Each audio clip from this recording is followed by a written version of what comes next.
consumed with just being a kid and just running around the streets, playing sports. She loved sports, especially football and hockey. She was quite like a tomboy girl, her parents described her as. They actually said that she was hard as nails, and while she did like all the dance and things like that, she also loved going out and getting dirty. And that's exactly what Maddie's plan was on November 3rd, 1998. She'd been out during the day, she came home, she did her usual 20 minutes on the piano, her everyday practice, and then she begged her parents to let her go and play out on the street with her friends, and they said yes. So Maddie went outside, and her usual plan, this is pretty much what all the kids on that street did, because there were quite a few of them around the same age group that lived there. They would just go out if they felt like playing, and they would go and knock on the doors of each of their friends and just ask them if they were up for it, if they were free, if they wanted to come out and play. So Maddie didn't have any particular plans. She just went out there. She knocked on pretty much all her friends' doors, but most of them were busy and they couldn't come out and play with her. So Maddie started playing alone in the street. Eventually she was joined by a couple of neighbours, and they all ended up playing golf in someone's garden. However, at some point while she was playing, I think they ran out of golf balls or they wanted some more, and so Maddie knew that she actually had some at home, so she said she was going to run home, go and get these golf balls, and she'd be back in a minute. At some point, I think they ran out of golf balls or they wanted some more, and so Maddie knew she had some at home, so she said, right, I'm going to run home, I'll go get these balls, and then I'll bring them back.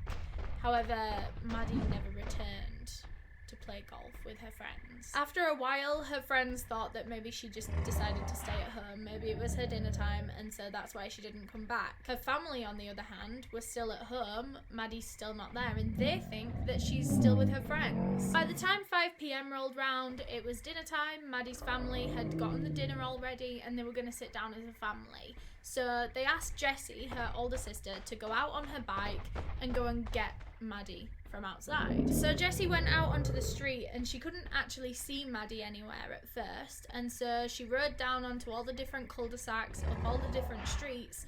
She was shouting Maddie's name, but she couldn't see her anywhere, and Maddie wasn't coming out of anywhere to come and meet her. Jessie kept riding around the whole neighbourhood a couple of times, checking all these different streets, still yelling Maddie's name, but there was no sign of her, and there was no one else out playing either now. So she returned home and told her parents that she couldn't find her little sister anywhere, and they wasted no time getting on the phone to police and reporting their little girl as missing. In the meantime, until the police actually got to the house, the family actually started their own searches. They ran out into the street, they were screaming Maddie's name. Neighbours were coming out of their houses to see what the commotion was, and as soon as they learned that little Maddie Clifton was missing, they were also running around the streets screaming her name, and no one could find her. This continued into the night and all the way through until the next morning, and still there was absolutely no sign of her. And eventually, within a couple of days, this search had amassed over 1,000 volunteers. By this point, most of Maddie's neighbours had actually been interviewed by the police. Of course, she was playing out on the street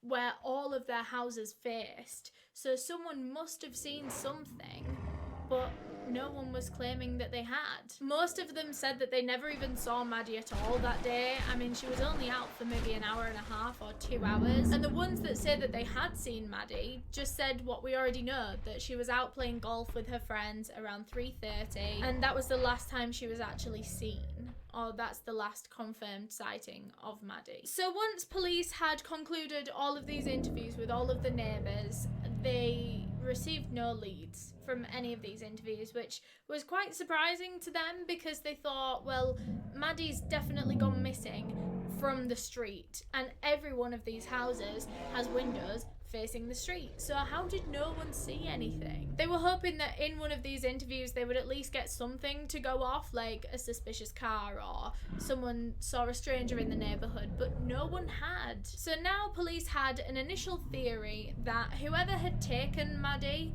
and they did think that she was taken, it wasn't like she got lost on her own street, they thought that whoever had taken Maddie could have been a local, could have been someone that lived in that area, because if anyone saw them walking along the street, they wouldn't look suspicious. You know, say Maddie's playing on the street and this guy that lives on the next street over is walking in her direction, no one would have thought twice about it because he lives there. Just to confirm that no one actually saw a man on the street walking towards Maddie. I'm just using that as an example, but police expected something from these interviews and they got nothing.